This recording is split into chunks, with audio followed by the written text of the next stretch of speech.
Hey friends, welcome back to Hot News. Hope you've been enjoying your time watching our videos here. Anyways, we've got some stuff to talk about after I tell you that I've got nothing to say.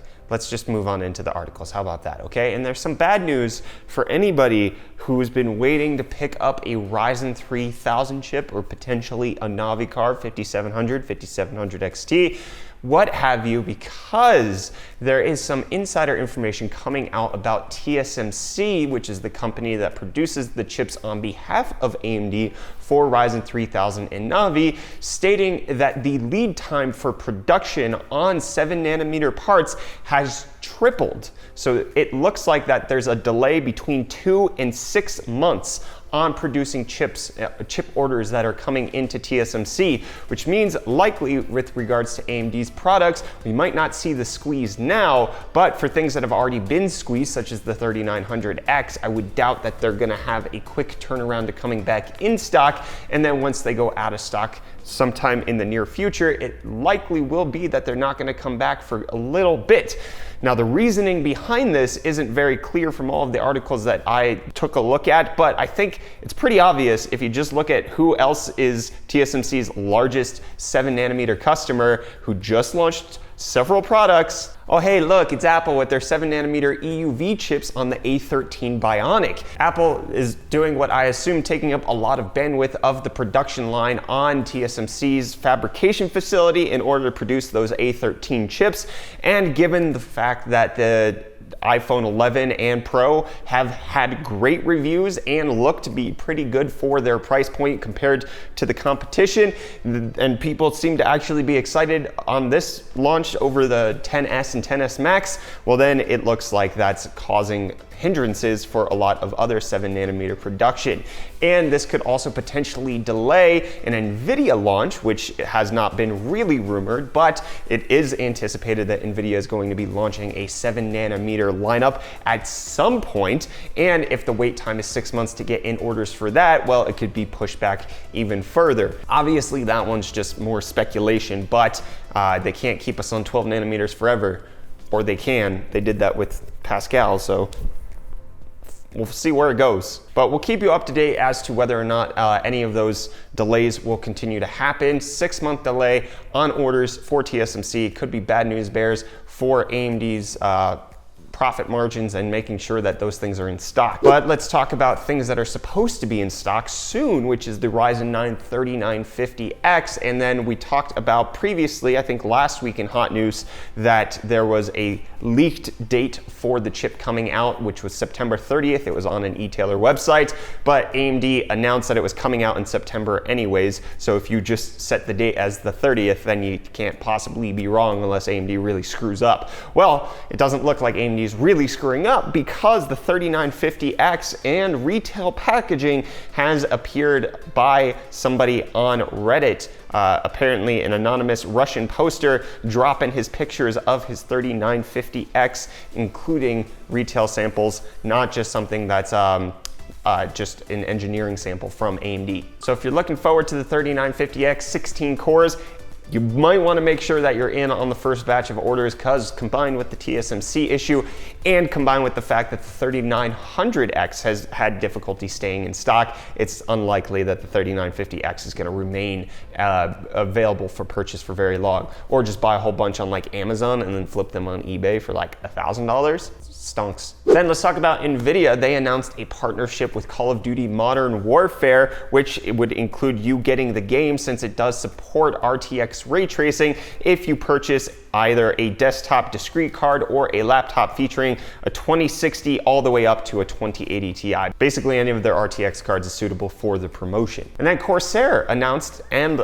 launched their iCUE 465X case, which looks a little bit like the 460X that they had previously, with some design enhancements. Looks like they fixed a few things to help with better airflow, as well as integrating more of their iCUE software into it. So if you're interested in that, there you have it, 465X. And then previously we talked about Porsche's Taycan electric vehicle that has come out and how it set the fastest ever lap time for an electric vehicle at Nürburgring, which came in at 7 minutes and 43 seconds. Tesla said that they're gonna drop their Model S on the track to see if they could potentially beat Porsche's time, but given the P100D was never able to do that without overheating, a lot of people thought it was a fatal flaw.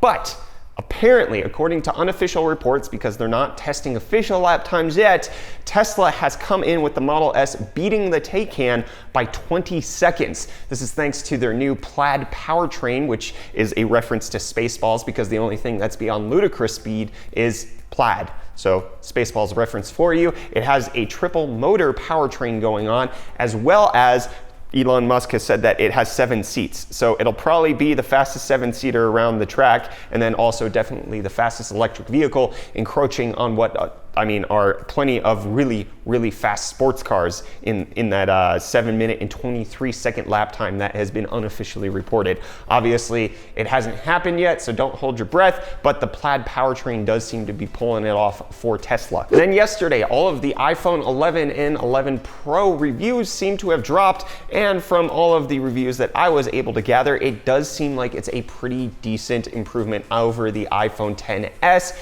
If you're not already on the XS. If you're on the 8 Plus or the 10, then upgrading to the 11 definitely makes sense. There are key few things that were found out during the review process yesterday. The iPhone 11 Pro Max has around a 4,000 milliamp hour battery, whereas the iPhone 11 Pro is in the 3,000 milliamp hour, which is up from 2,600 from the XS. And then the iPhone 11 sees a 200 milliamp hour increase from the iPhone XR, which was previous.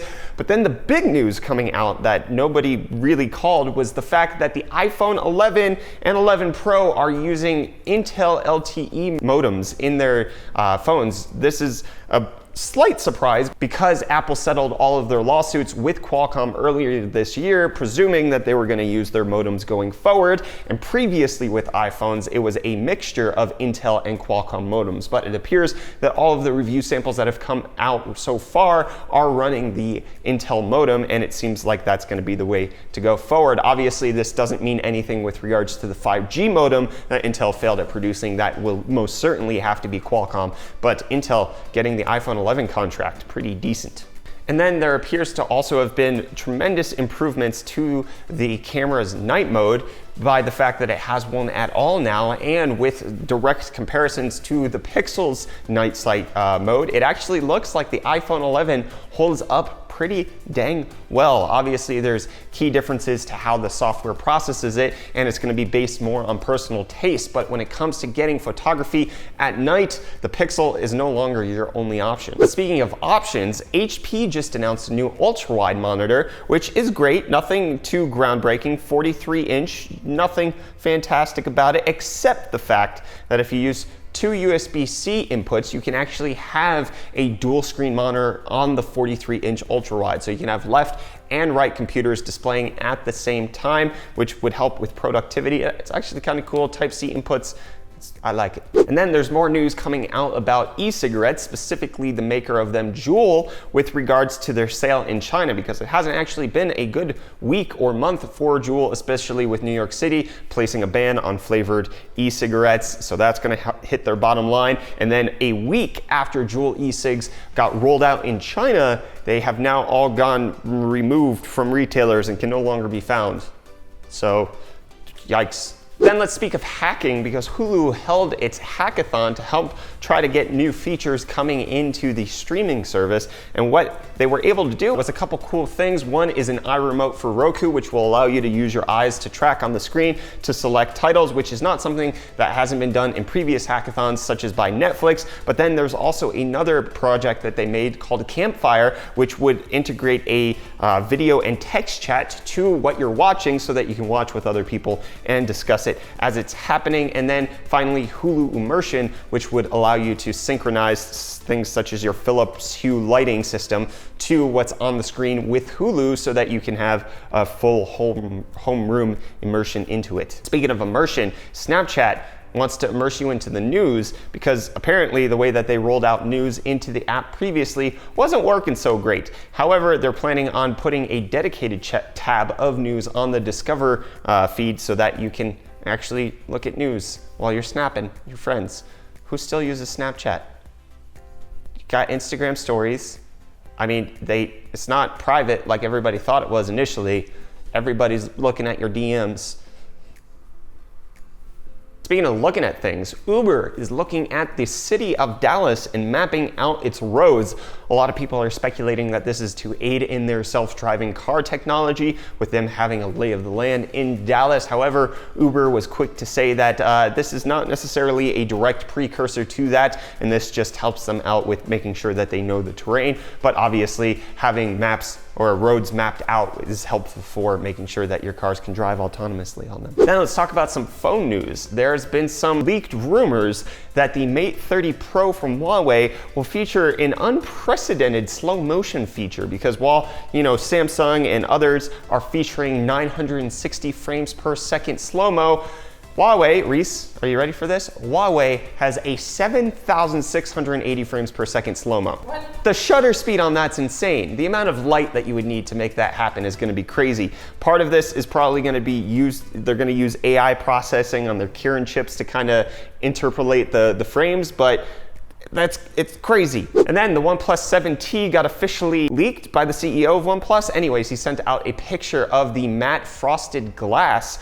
on the OnePlus 7T. It looks pretty gorgeous. September 26th is the announcement date for that. And speaking of announcements, Google announced a new unlimited plan for their Google Fi MVNO service, which will cost you $70 a month, unlimited calls and texts, but you get unlimited data and you don't get throttled until 22 gigabytes. That's actually pretty decent for unlimited plans, only getting throttled after that. And then video streams at 480p, which isn't terrible. And then you also have free calls to 50 plus countries and territories. The Google Fi plan obviously works for some people and not others, but you'll have to check it out for yourself. And then yesterday we talked about how Google announced what their patents that they purchased from Fossil were for, which is a hybrid smartwatch running analog hands and a smartwatch display. Well, now there's actually pictures of the Fossil hybrid smartwatch using analog hands as well as an e-ink display, potentially running Wear OS. So the future of wearables is getting hot and heavy. And then in the coolest little bit of news today,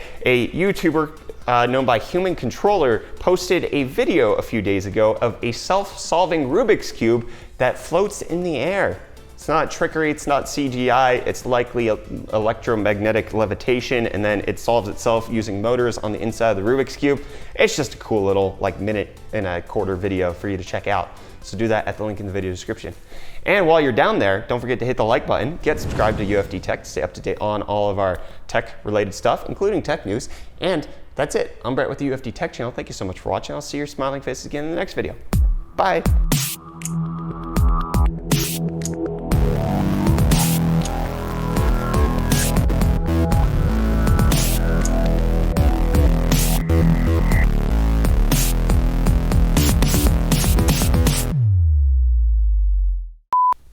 Your vapes? Oh no, my vapes!